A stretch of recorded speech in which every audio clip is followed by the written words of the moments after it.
April 14, 1945. 1,100 hours. The foothills of Mount Cabuyao, Luzon. The forward reconnaissance unit of the 14th Army, exhausted from months of island fighting, stumbled upon an anomaly. It wasn't a hidden bunker or a fortified artillery emplacement. It was a precise, meticulous structure, a silent, self-contained factory that had been operating in the deep jungle for years, churning out a horror that would defy every international law they knew. The soldiers called it the silent furnace.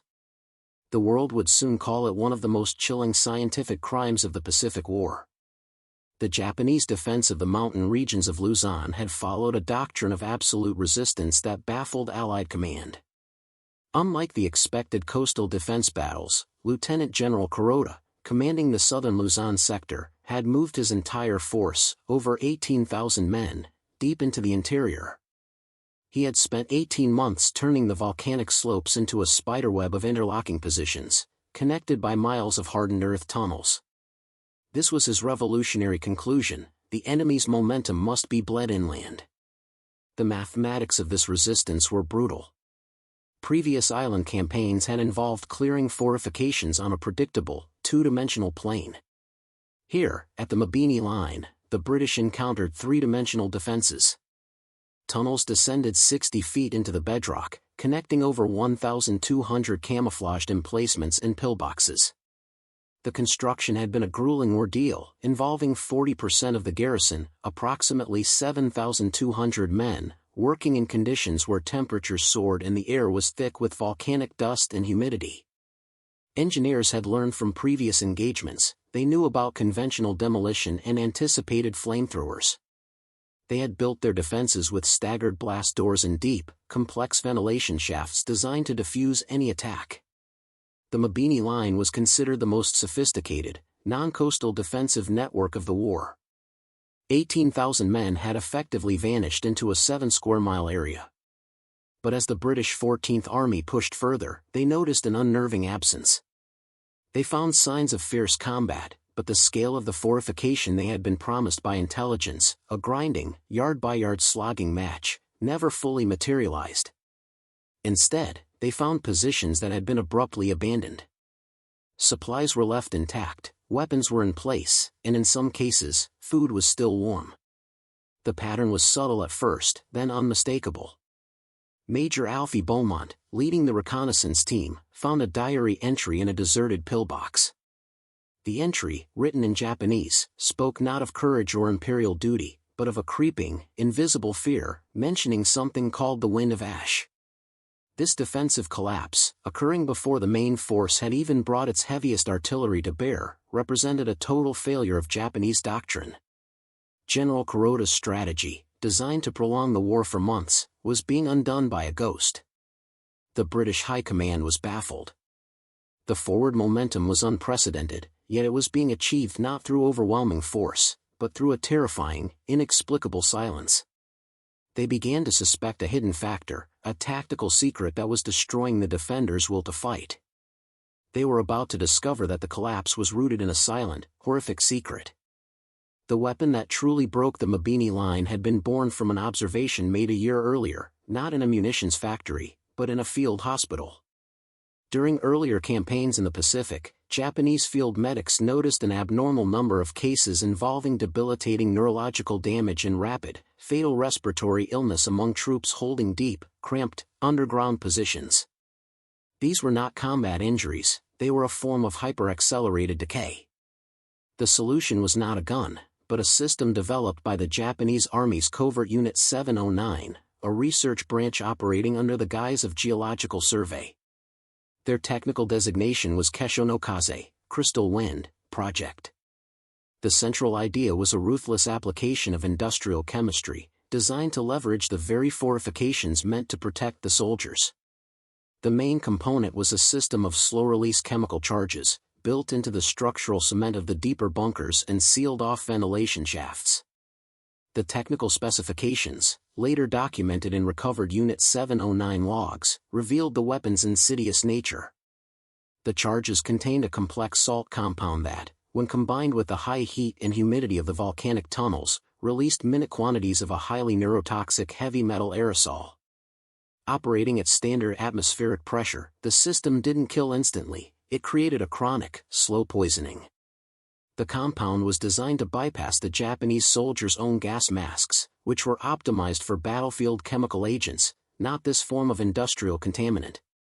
Initial tests at a remote facility in Formosa in mid-1944 demonstrated the compound's revolutionary effectiveness. Exposure for 48 hours caused severe tremors, loss of motor function, and psychological breakdown. Because the poison was structurally integrated into the fortifications, it was believed to be untreatable and unassailable. Military commanders calculated that the system would render any occupied position non-functional within 2 weeks of continuous exposure, long before any enemy could clear it. The toxic aerosol, flowing through the interconnected tunnel systems, followed the natural air currents down passages and around corners, gradually accumulating in the living chambers, reaching its highest concentration in the deepest command posts. The Japanese had successfully created what they believed was the perfect suicide pill for their defenses, a preset mechanism of slow, undetectable poison that would ensure no intelligence was captured and that the enemy would inherit only contaminated ground. They had prepared for every American weapon except the silent, internal killer that their own command had engineered. It was the ultimate, cold-blooded tactical betrayal. April 15, 1945. D+1 of the Mabini Line assault. The 14th Army's momentum was maintained by the terrifying speed of abandonment. Major Beaumont's unit, tasked with securing the Corps Command Complex beneath the highest peak, found their path almost entirely clear. Traditional assault tactics were replaced by exploration. The key to the complex was a heavily armored door, seemingly abandoned mid-locking. Using a small satchel charge, the engineers gained entry. What followed was not a battle, but an archaeological descent into horror. The internal command post, 60 feet below the surface, was perfectly preserved. Telephones were off the hook, maps were spread across tables, and documents were meticulously stacked. There were no obvious signs of violence. But the stench of the air, a subtle, metallic sweetness, was immediate and overwhelming. The first sign of the Kesho no Kaze was not death, but a pervasive, paralyzing disorganization. Uniforms were soiled, tools lay where they had dropped, and written logs devolved into frantic, illegible scribbles. The British soldiers quickly began experiencing minor, unsettling symptoms, splitting headaches and an odd metallic taste in their mouths. A medical sergeant, Eliza Vance, noticing the pattern, insisted on immediate full-spectrum analysis. She quickly documented that the only casualties in the chamber were the Japanese soldiers who had been confined there. Their bodies showed no trauma, only a rapid, post-mortem decay of the nervous system. Radio intercepts, finally decoded by the Fleet Radio Unit Pacific, confirmed the scale of the moral collapse. April 14, 0900, we can no longer maintain positions. The air is sick. Request immediate authorization to surface. April 14, 1500, the leadership is gone. We cannot breathe. The wind is upon us. Abandoning all forward posts. The discovery of the Unit 709 logs, found under a desk in the command center, revealed the full scope of the self-poisoning scheme. The psychological impact on the British soldiers was profound, exceeding the physical shock of combat. The enemy hadn't been defeated by superior courage or even superior firepower, they had been defeated by their own leadership in a cold, deliberate act of chemical self-sabotage. One British soldier, interviewed after the fact, simply stated, "We were fighting ghosts, but they were fleeing a monster they themselves had created." The crime was not against the British, but against the soldiers of the Empire. The 112 Japanese prisoners captured in the Luzon mountains, a significant surrender rate for that theater, spoke of the unbearable slow burn of the invisible enemy. They surrendered specifically to escape the poison earth of their own bunkers. This represented a complete breakdown of the strict military discipline and Bushido code, not because of enemy fire, but because of a scientific betrayal. Before we jump back in, tell us where you're tuning in from, and if this story touches you, make sure you're subscribed, because tomorrow, I've saved something extra special for you. The discovery of the Unit 709 chemical logs immediately launched an unprecedented joint investigation by the British Chemical Warfare Service, CWS, and medical units. The Japanese weapon was not about explosive power, it was about the physics of confined space destruction. CWS documentation detailed the lethal mechanisms when the neurotoxic aerosol entered the deep tunnel systems. The slow-release charges, perfectly calibrated for the Philippine volcanic rock and humidity, delivered milligrams of the heavy metal compound per day. Upon entering the cave system, the immediate effect wasn't death, but systemic deterioration. The high temperature and lack of ventilation meant the toxins accumulated rapidly. The most lethal effects were subtle. The compound specifically targeted the central nervous system, causing uncontrollable tremors and, critically, severe paranoia and psychological collapse. Unlike the effects of nerve gas, which demands immediate protection, the Keshonokaze created unreliable conditions throughout the entire tunnel network. A single sustained deployment effectively ruined the habitability of an interconnected complex. The medical team documented that even low concentrations caused visual hallucinations and an inability to maintain focus, perfectly designed to destroy the defensive cohesion of a garrison. The contamination adhered to the rock surfaces, preventing reoccupation of the position for months, if not years, after the release stopped. Radio intercepts continued to tell the story of despair. April 15, 2000, the men are fighting one another.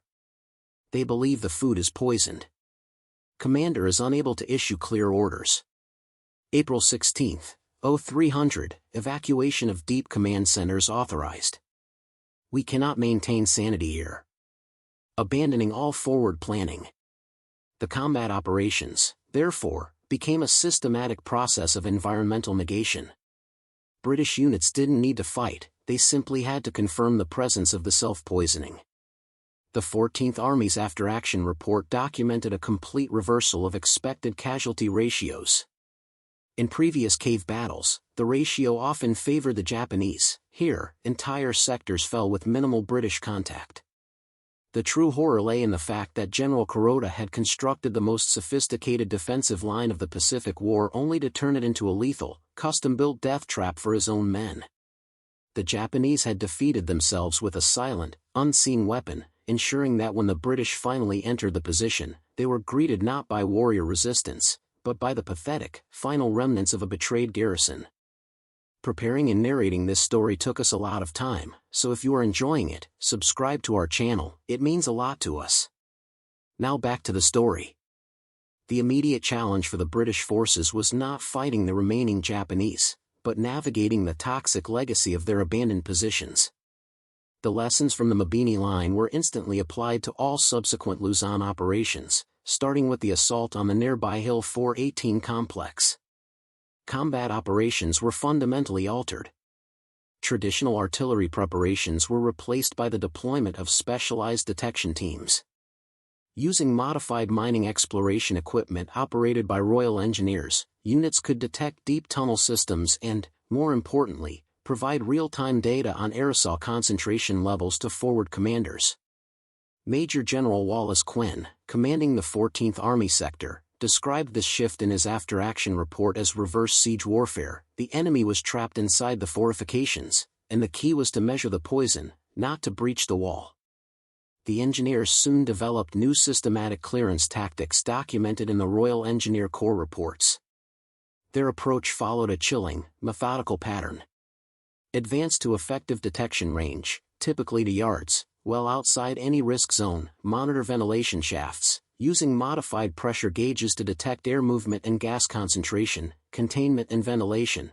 Where possible, high-powered air pumps were used to force the contaminated air out of isolated sections, essentially flushing the tunnels before entry. This was done not to save the Japanese, but to protect the British cleanup crews. Controlled demolition. Once ventilation failed, entrances were sealed with concrete and collapsed with precise charges, burying the toxic crime deep within the mountain. The Hill 418 action documented the system's horrific efficiency. Royal Engineer reports indicate 92 caves were identified on the slopes. Traditional tactics would have required thousands of casualties to clear each position. With the new protocols, the sector was declared secured in 3 days.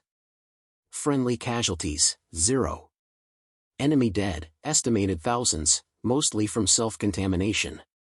The defenders were found abandoning positions long before the British advanced, their fear of the silent furnace overriding their fear of the enemy. This represented a complete reversal of expected tactical norms for cave warfare. The Japanese were choosing immediate exposure to enemy fire, a quick death, over the prolonged, agonizing mental and physical collapse caused by the insidious weapon of their own design. The technology of betrayal had rendered all their months of engineering preparation irrelevant. The hidden crime's impact far exceeded the physical destruction. It was a psychological catastrophe for the Japanese forces. Marine intelligence reports had documented Japanese prisoners using terms like demon weapon and dragon's breath for flamethrowers. Here, the terms were far more chilling: the rot, Earth's fever, and the commander's lie. The 112 prisoners taken during the Luzon operations represented a clear, documented break with doctrine. Post-war interrogations revealed many surrendered specifically because they faced an internal enemy that contradicted their concepts of honorable military service.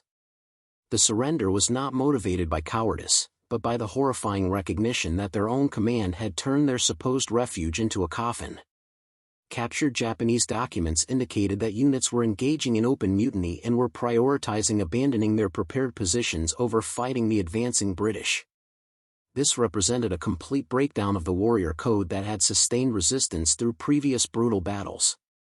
The chemical weapon, intended to ensure suicide by defense, instead induced surrender by terror. The British, in turn, experienced a unique moral stress. Military chaplain reports documented that the British soldiers struggled with the nature of the enemy they were fighting. They were not overcoming determined resistance, they were discovering the remnants of a scientifically engineered mass self-betrayal. The moral distinction between fighting soldiers and securing a crime scene blurred. Chaplains reported increased requests for counseling from the Royal Engineer and medical crews, the men who had to witness the crime scene firsthand and handle the physical evidence of the betrayal of trust.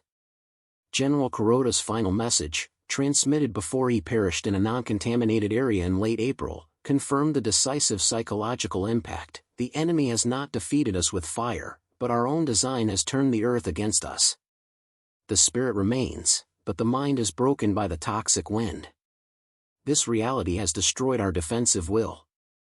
This message, intercepted by British radio intelligence, was the final confirmation of the collapse. The Unit 709 scheme, intended to create an unassailable final stand, instead created a moral and tactical vacuum that accelerated the end of the campaign. The lessons from the Luzon mountain collapse immediately influenced planning for future Pacific operations. Joint Chiefs of Staff documents indicate that planners requested massive specialized chemical and ventilation unit production based on the Luzon results. The demonstration that sophisticated, deep cave defenses could be systematically neutralized by non-kinetic means, or by leveraging the enemy's own infrastructure, altered invasion calculations. The core realization was that the most effective countermeasure to deep fortification was not the bomb or the tank, but the control of the environment itself. Future planning focused on the development of technologies to rapidly introduce atmospheric contaminants, like concentrated carbon monoxide, or, conversely, highly efficient air scrubbers for deep clearance operations. Japanese military assessments, documented in post-war interrogations by the United States Strategic Bombing Survey, acknowledged that the Unit 709 betrayal had negated their entire mountain defensive strategy. Some Japanese military leaders testified that this reality, the knowledge that their own infrastructure could be turned against them, influenced surrender considerations in the months leading up to the war's end. However, the nature of the crime and the use of the environment as a weapon created unique moral and legal challenges that extended far beyond the battlefield. Military legal reviews were immediately commissioned to confirm the legality of discovering and sealing a structure used for self-contamination. The weapons themselves, the Keshonokaze charges, were an internal deployment by the Japanese army against its own personnel, not an external weapon used by the Allies.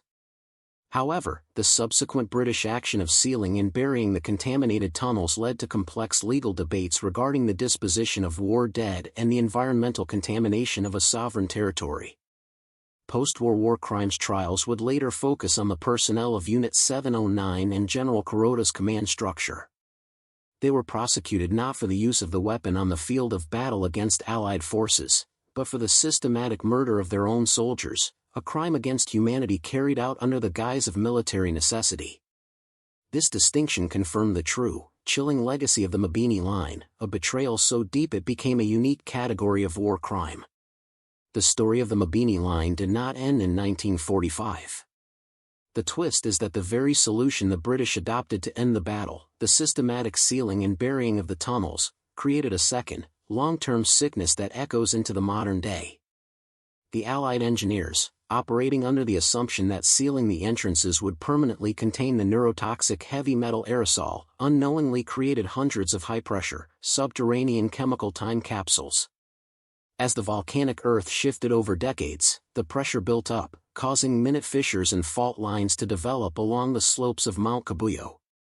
Decades later, in the 1980s, local Filipino communities began reporting strange, localized outbreaks of severe, chronic neurological disorders among people living directly on the lower slopes of the former Mabini Line.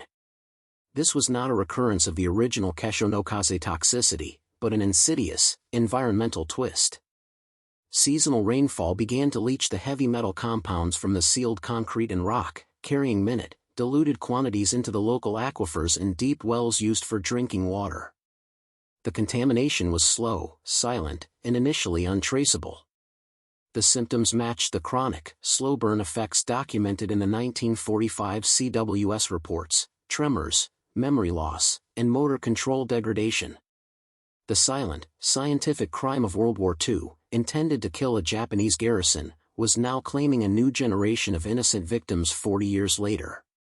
This modern ecological disaster demonstrated that in warfare, technological innovation does not eliminate consequences, it merely redefines their timeline and scope. The initial crime was the betrayal of soldiers by their command.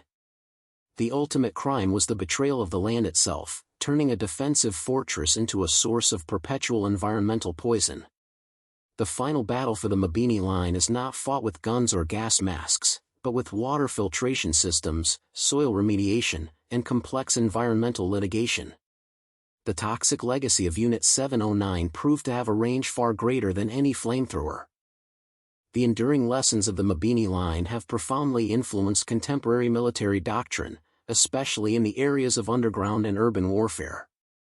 While the Japanese command had created a unique war crime, they had also, inadvertently, pioneered a crucial principle: the ultimate vulnerability of the fortified environment lies in its sealed nature. Modern military doctrine for tunnel and cave warfare still heavily references the Luzon experience. The U.S. Army Corps of Engineers and other specialized forces now incorporate detailed environmental analysis into their operational planning. This means using technologies like ground-penetrating radar, GPR, and advanced atmospheric sensors to predict airflow, detect chemical residues, and locate critical ventilation junctions before sending troops in. The goal is no longer a head-on assault but environmental control, ensuring that the space itself is rendered uninhabitable or, conversely, safe for entry. The technological lineage from the Keshonokaze to modern, non-kinetic weapons is clear. Contemporary military research into thermobaric weapons, which function by consuming all available oxygen in confined spaces, and specialized aerosol dispersal systems can trace their conceptual root to the horrifying realization in 1945, that a complex underground network, built for defense, is highly susceptible to agents that flow through air currents and follow gravity. However, the British experience in the Philippines provided a lesson more profound than just tactics. It demonstrated the decisive role of moral authority. Major Beaumont's units were fighting an enemy that had already been defeated internally by its own scientific treachery. The most effective weapon the British possessed was not a new chemical, but the simple, documented proof that the Japanese High Command had willfully and systematically sacrificed its own soldiers. As the U.S. Marine Corps' official history states regarding the Pacific War, the development of technologies to negate deep defenses proved crucial. But the Luzon episode added a stark footnote: the most critical technological failure is often the ethical one. An army that forfeits the trust of its own soldiers, regardless of how technologically advanced its defenses are, will inevitably face cascade collapse. The Mabini Line proved that you can engineer a perfect fortress, but you cannot engineer away the human need for integrity. The long-term legacy of the Mabini Line is defined by a grim duality: scientific war crime and environmental remediation. Beginning in the late 1990s, the official process of reconciliation and environmental cleanup began, led by a joint Filipino-Japanese-British commission. These gatherings, though somber, documented a necessary exchange between former enemies. Japanese veterans who survived other island battles expressed profound shock and shame at the actions of Unit 709 and General Kuroda's command, acknowledging that the self-poisoning scheme violated core military tenets. British veterans, while acknowledging the mission's life-saving speed, voiced the deep moral unease they carried from having secured a mass grave. The primary focus shifted to addressing the second sickness. Experts from all three nations worked on complex engineering solutions. This involved extensive aquifer mapping, the use of specialized chelating agents to bind and neutralize the heavy metals in the soil, and the establishment of advanced filtration systems for local water sources. The operation demonstrated that the industrial capacity that had once been used for war was now required to clean up its toxic, decades-old fallout. Today, the foothills of Mount Cabuyao serve as a monument not just to the casualties of combat, but to the long reach of technological hubris. Many of the original tunnel entrances remain sealed, marked by official government warnings. They stand as a silent testimony to the moment when a secret branch of the military believed it could invent a perfect, deniable defense, only to condemn its own men and the land itself. Post-war testimony from the handful of survivors confirmed the utter terror this unseen weapon inspired. These men testified that when the British advanced, they saw an enemy they could fight; when the sickness began, they saw a betrayal they could not survive. The Mabini Line proved that while courage can defy bullets, it cannot defy chemistry, especially when that chemistry is deployed by one's own leaders. The deployment and subsequent discovery of the Keshonokaze at the Mabini Line represented more than a tactical innovation; it revealed a fundamental truth about industrial warfare. The Japanese defenders had spent months creating a defensive advantage that relied on a simple principle: concealment and endurance. Their fortifications were designed to withstand conventional siege and fire. However, the internal logic of the defense, the reliance on sealed, crowded spaces, was weaponized by Unit 709. The resulting collapse demonstrated that in the arithmetic of modern war, technological betrayal multiplied by environmental vulnerability equals tactical defeat, regardless of human courage. The 8 small flamethrower tanks at Iwo Jima saved American lives by avoiding casualties. The single, secret internal chemical system at the Mabini Line achieved a similar result for the British, but by inflicting a crime that haunted those who perpetrated it and poisoned the land for future generations. This duality, salvation for one side, horror and betrayal for the other, defines its unique legacy in military history. The final statistics of the Luzon Mountain Campaign underline the decisive impact of this hidden crime. The expected casualty figures, based on the scale of the Mabini Line fortification, were estimated to be over 5,000 British casualties. The actual British losses in the main clearance zone were a fraction of that, limited mostly to reconnaissance injuries and ordnance disposal accidents. The 18,000-man garrison was reduced not by fire, but by the systemic poisoning of its own environment. The final analysis remains stark: the British victory belonged not necessarily to the brave, but to those who were fighting an enemy already crippled by a self-inflicted wound. The Japanese defenders discovered that warrior spirit could not stop the creeping corrosion of a scientifically deployed neurotoxin, and that determination meant nothing when the air itself became the enemy. Today, the mountains of Luzon, now known as the Sierra Madre, stand as a permanent monument to a unique moment in World War II history. The remnants of the Mabini Line, sealed, stable, and subject to ongoing environmental monitoring, are a complex legacy. They serve as a powerful testimony not to the courage of a final stand, but to the devastating power of scientific overreach and the profound ethical failure of military command.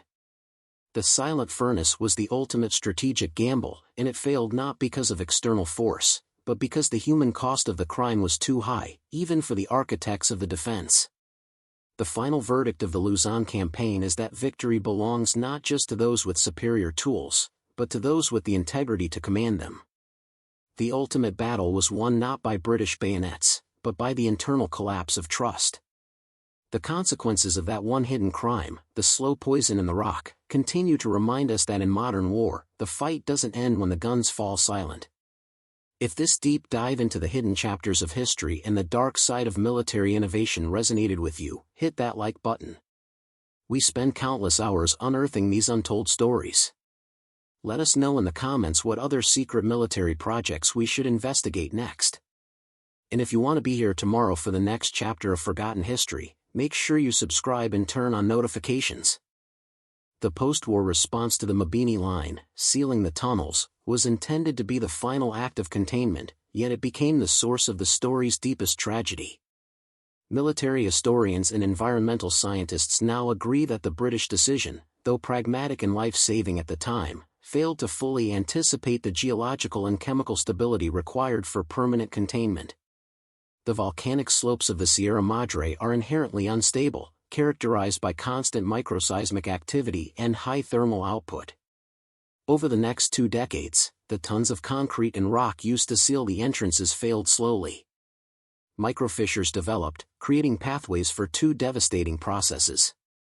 Pressure escape, toxic gases and aerosols, trapped under pressure within the deep, closed chambers, began to slowly vent out through the earth. Chemical leaching, seasonal monsoon rains, falling in the hundreds of inches, began to filter down through the disturbed rock structure. This water interacted with the heavy metal compounds entombed in the cement and the porous volcanic earth, creating a low-concentration, chemically active runoff. This runoff was the vector for the second sickness. The communities on the lower slopes, who depended on the deep groundwater that flowed from the mountain, were unknowingly drinking the diluted, decades-old toxic waste. The victims were not soldiers, but Filipino farmers and their families, often the children of the very laborers who may have helped construct the fortifications. Medical records from the 1980s onward illustrate the tragic symmetry. The symptoms, neurological degradation, chronic fatigue, and cognitive impairment, were a mirror image of the slow burn poisoning that afflicted the Japanese garrison in 1945. Dr. Evelyn Cruz, a Filipino epidemiologist who spearheaded the investigation in the 1990s, was the one who finally connected the clusters of illness to the old military maps. Her discovery confirmed a chilling reality: the technological horror of the Kesho no Kaze had not been defeated, it had simply migrated from a tactical threat to an ecological one. The fundamental lesson, therefore, is that the battlefield has no clear boundaries. The consequences of industrial warfare are not confined to the war's duration or its immediate combatants.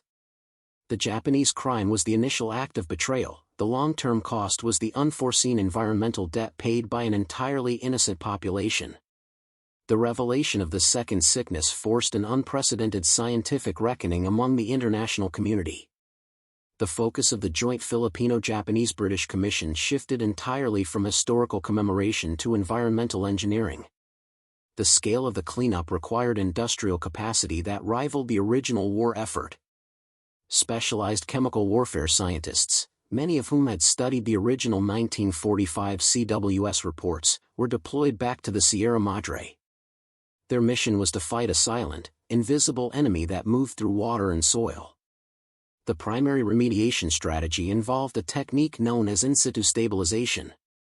This process required drilling boreholes deep into the mountain near the old tunnel sites, injecting large volumes of chemical agents designed to react with the neurotoxic metals. These agents effectively immobilized the heavy metals, binding them into a stable, inert mass that could no longer be dissolved by groundwater. The logistics were immense, requiring daily delivery of thousands of gallons of specialized mineral slurry and the use of massive drilling rigs, often working in treacherous mountain terrain. The entire effort, from geological mapping to chemical injection, was a stark demonstration that the technological superiority required for industrial war must be matched by the technological superiority required for environmental peace. The long-term monitoring systems established in the area now provide a continuous stream of data on groundwater purity and air quality. The The systems are designed to detect even trace amounts of the specific heavy metal compounds used in the Keshonokaze. This permanent infrastructure, underground monitoring wells, automated sensor networks, and data analysis centers, is the final, ongoing legacy of the Unit 709 project. The ultimate lesson confirmed what the British field teams first suspected in 1945. The fundamental truth of industrial age warfare is that every action creates an equal and opposite environmental reaction. The Japanese command thought they had used science to create an unassailable advantage. Instead, they simply created a perpetual problem that required subsequent generations of scientists and engineers to solve at great cost. Today, the foothills of the Sierra Madre are safe. The contamination has been stabilized, the water systems filtered, and the communities have begun to heal. The Mabini Line has been permanently transformed from a symbol of military resistance into a monument to ethical failure. The story serves as a singular, chilling case study, an army that possessed the industrial capacity and scientific prowess to engineer a flawless defense ultimately chose to turn that technology against its own men. The psychological defeat that led to the collapse was a direct consequence of this moral bankruptcy, proving that technological superiority can only sustain a fight if it is rooted in basic human trust. The 20,000 Japanese defenders who died on Iwo Jima did so fighting the enemy. The thousands of Japanese soldiers in Luzon who perished or surrendered did so fleeing a silent betrayal. The distinction is critical. The flamethrower tanks at Iwo Jima represented a technological response to a tactical problem. The Keshonokaze represented a technological crime that created a moral and physical disaster. The annual remembrance ceremonies now held in the area are attended by environmentalists, former soldiers, and the descendants of the affected Filipino communities. These gatherings emphasize not the battle's victory, but its enduring human and ecological costs. The sealed tunnels, now hidden beneath stabilized soil, are a final, permanent testimony. The final, overarching message of the Mabini Line is clear: science without integrity is self-destruction. The 8 square miles of fortified mountain did not fall to Allied guns. They fell to an invisible, self-inflicted poison. The British soldiers who found the scene could not believe what they saw, because it defied the fundamental concept of warfare, that the enemy, however cruel, is still outside the gates. Here, the enemy was in the concrete, in the air, and in the high command. That realization, more than any weapon, was the decisive implement that ended the battle. The discovery and subsequent remediation of the second sickness introduced a new, chilling dimension to the concept of war casualties, the intergenerational shadow. The initial victims of the Keshonokaze in 1945 were the Japanese soldiers. The later victims, starting in the 1980s, were the Filipino families living on the slopes of Mount Cabuyao. But the tragedy did not end with the diagnosis of the chronic neurological disorders in the local population, it extended to their children. Epidemiological studies led by Dr. Evelyn Cruz uncovered evidence suggesting that the long-term, low-level exposure of the adults to the heavy metal neurotoxins had led to a higher incidence of developmental disabilities and birth defects in the next generation.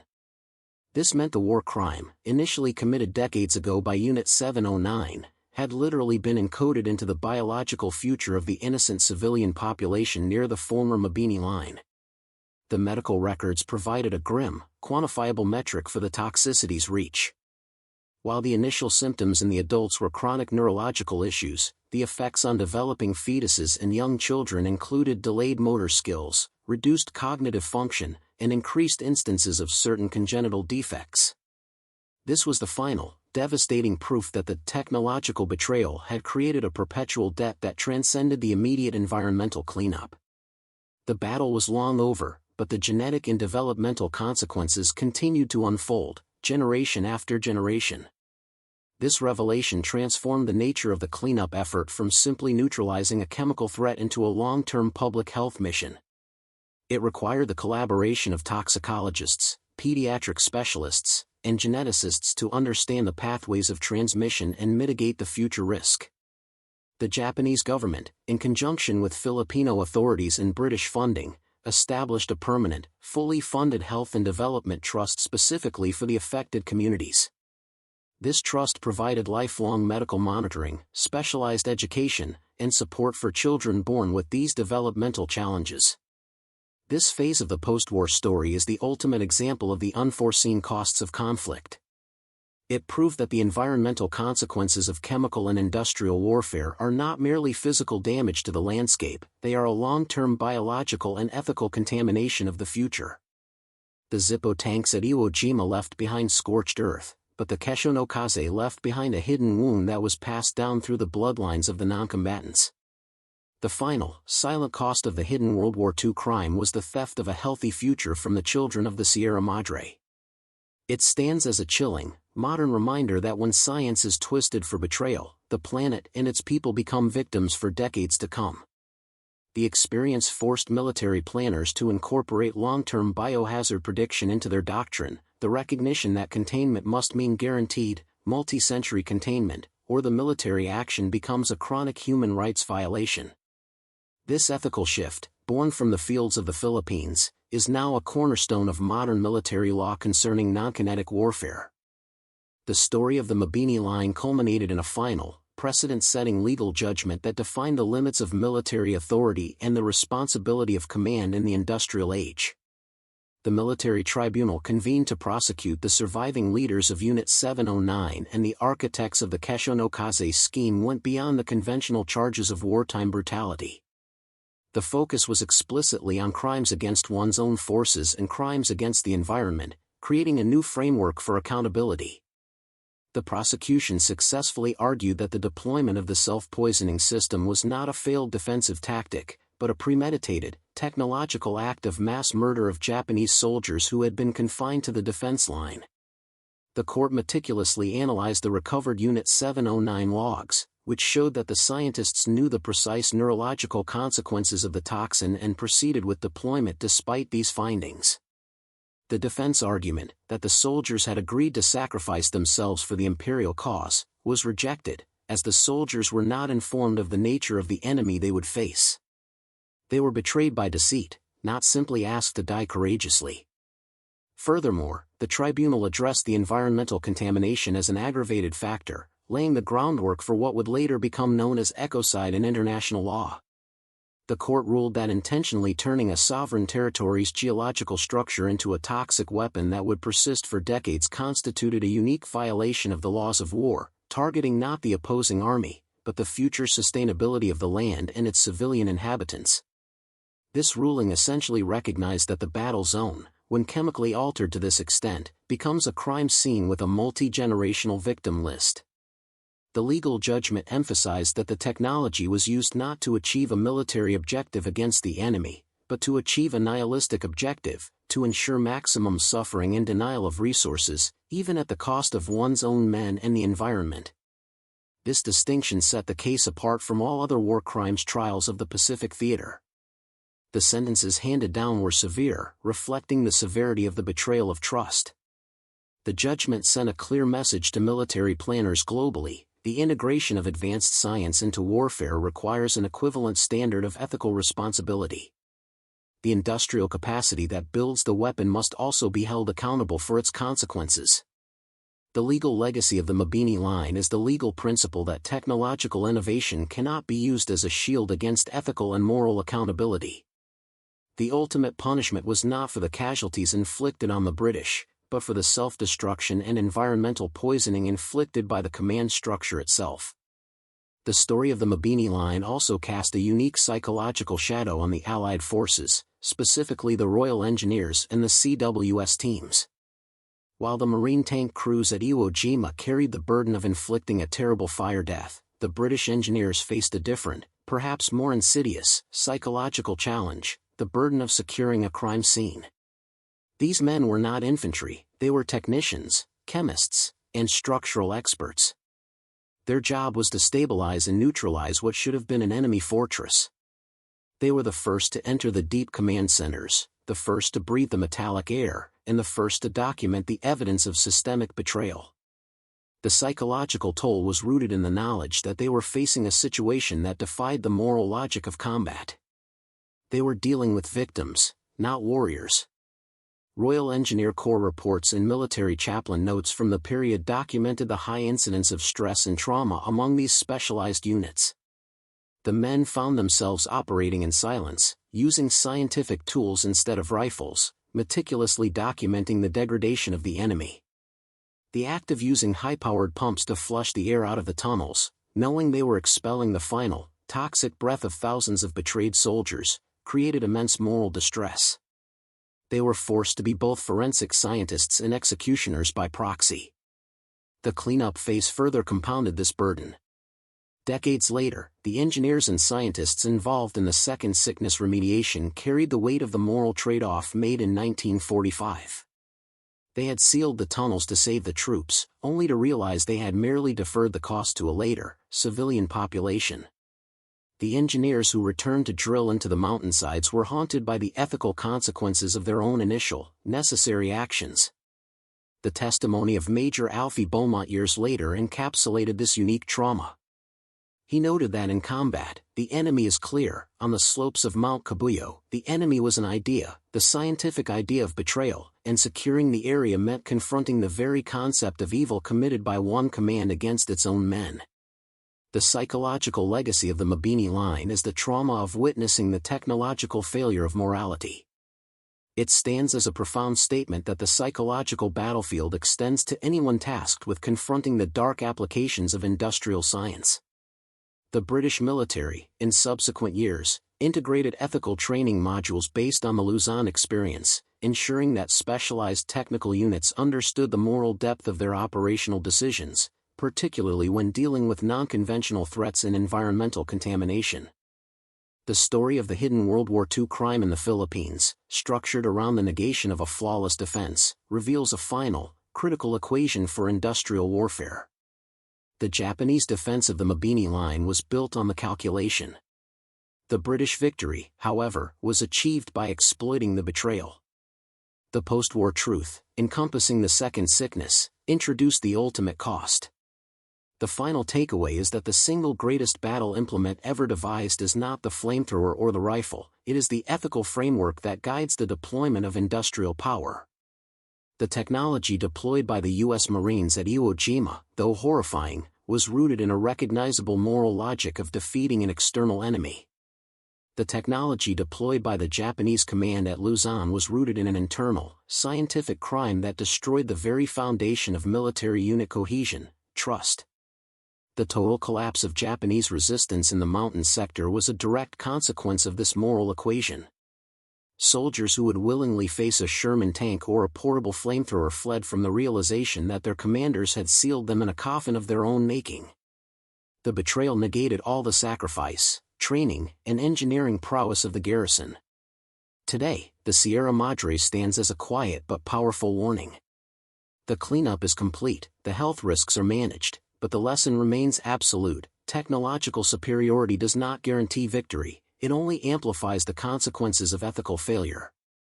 The hidden crime was a localized atrocity, but its lessons, about environmental debt, intergenerational harm, and the burden of scientific conscience, are universal.